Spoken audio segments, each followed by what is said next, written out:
Nous allons aujourd'hui voir comment créer une prescription, étape essentielle au pointage de vos séances et à la facturation. Pour cela, je vais me rendre au niveau du menu patient, sélectionner mon patient. Je vais pouvoir vérifier les informations de mon patient concernant la mutuelle, si les droits sont toujours ouverts, ainsi que l'exonération et la prise en charge. Pour créer ma prescription, je vais me servir du menu Action, Nouvelle prescription. Par défaut, la prescription est sur un mode standard, le cas le plus courant. Et vous retrouverez dans ce menu la possibilité d'établir des prescriptions en télémédecine, pour les HAD, pour la facturation papier, ainsi que en hors nomenclature. Je vais pouvoir indiquer ma date de prescription,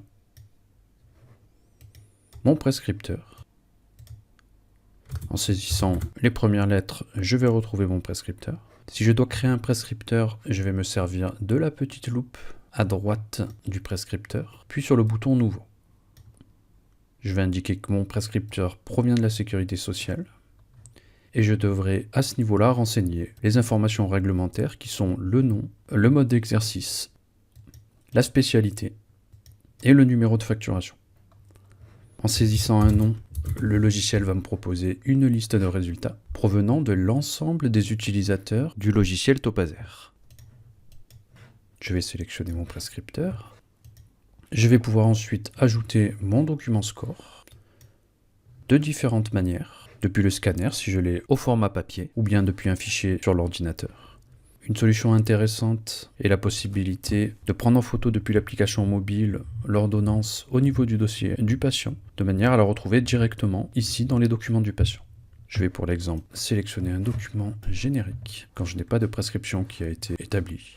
Je vais ensuite faire suivant ou directement cliquer en haut sur la partie prise en charge règlement. À ce niveau-là, je vais retrouver les informations liées à mon patient. Ici, je remarque que mon patient est en exonération 0, que les informations proviennent de la carte vitale. Par défaut, le logiciel fera un appel à l'ADR qui permet de vérifier en temps réel les informations du côté de la caisse du patient dans le but de ne pas être induit en erreur avec les informations provenant de la carte vitale. Je vais pouvoir décider d'utiliser la mutuelle ou non. Au niveau de la prise en charge, par défaut, le cas le plus courant en nature d'assurance est la maladie, et je retrouverai à ce niveau-là la possibilité de sélectionner un accident du travail ou la maternité. La partie centrale concerne l'exonération du patient. Je retrouverai ici l'ALD, ainsi que différents cas de figure, comme la CMU ou l'AME.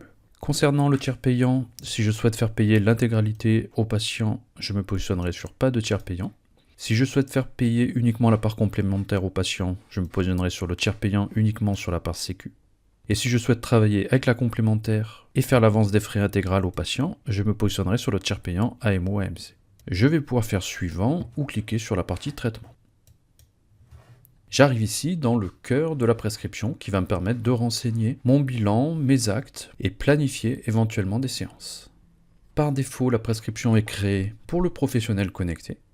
Je retrouverai ici les notions de déplacement, cabinet, domicile non facturé à partir du second patient que je vois à domicile, le nombre de séances, ou bien indiqué en illimité dans le cas où la prescription ne précise pas un nombre de séances défini. Je vais ensuite pouvoir ajouter mon bilan en cliquant sur cette ligne pour ajouter mon BDK. Je peux également retrouver la liste des bilans à partir du champ de recherche. C'est également à partir de ce champ de recherche que je vais pouvoir ajouter mes soins. Plusieurs façons s'offrent à vous pour retrouver un soin, par exemple en saisissant le coefficient, ou bien un mot-clé. Vous pouvez également ajouter des actes en favoris en sélectionnant l'étoile à droite de la ligne, ce qui permet de retrouver cet acte en haut de la liste. Au niveau de mes lignes, je vais pouvoir préciser un dépassement, que ce soit sur le soin ou sur le bilan. Je vais pouvoir préciser s'il s'agit d'actes en télésoin et la cotation s'adaptera en fonction. Je vais pouvoir renseigner ma demande d'accord préalable en cliquant sur le symbole DAP, avec la possibilité d'indiquer que la demande d'accord a été envoyée en précisant une date et la réponse de l'AMO, ou en précisant non si je souhaite créer la demande d'accord préalable en validant cette fenêtre. Au bout de la ligne, je retrouverai un petit crayon qui me permet d'accéder au détail des informations, qui me permettrait d'accéder à partir de cette loupe à la nomenclature, de changer l'acte en acte de télésoin, de préciser une majoration, ainsi que le dépassement. Je retrouverai la même chose au niveau du bilan. Par défaut, cette case est cochée et le bilan est prêt à être facturé. Je pourrais ici changer la date de mon bilan. Par défaut, à la date à laquelle je viens de créer l'acte, l'heure et le dépassement. Et la corbeille si je souhaite supprimer une ligne. J'ai également la possibilité de renseigner une fiche de synthèse en cliquant sur le symbole orange au niveau du bilan, qui me permettra d'apporter des informations à la fiche de synthèse de mon bilan, et je retrouverai cette fiche de synthèse au niveau du résumé de la prescription.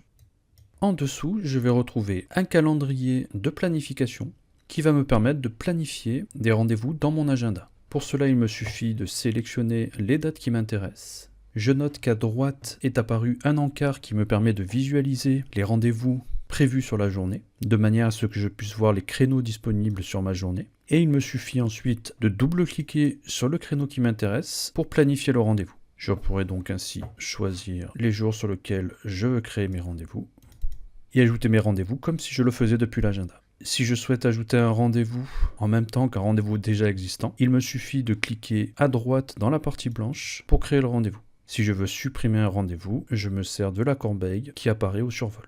Sachant qu'à partir de cette fenêtre, je ne peux supprimer que les rendez-vous prévus pour mon patient. À partir des 3 points en haut de cette fenêtre, je vais pouvoir désactiver l'affichage de cet encart. C'est également ici que je retrouverai la possibilité d'activer les passages dimanche et fériés et d'appliquer ou non les majorations. Dans ce cas, je reviens sur l'affichage uniquement du calendrier et ce menu me permettra d'indiquer les horaires des séances que je souhaite planifier, sachant que ce choix d'affichage sera retenu sur les prochaines prescriptions que vous créerez. J'ai également la possibilité de planifier des séances de manière automatique en passant par le mode planifier en mode répétition. Je vais pouvoir indiquer une période, préciser l'heure de mes séances, ainsi qu'un nombre de séances, qui se répétera ici tous les jours. J'ai également la possibilité d'être plus précis en précisant des passages certains jours de la semaine aux horaires que je souhaite.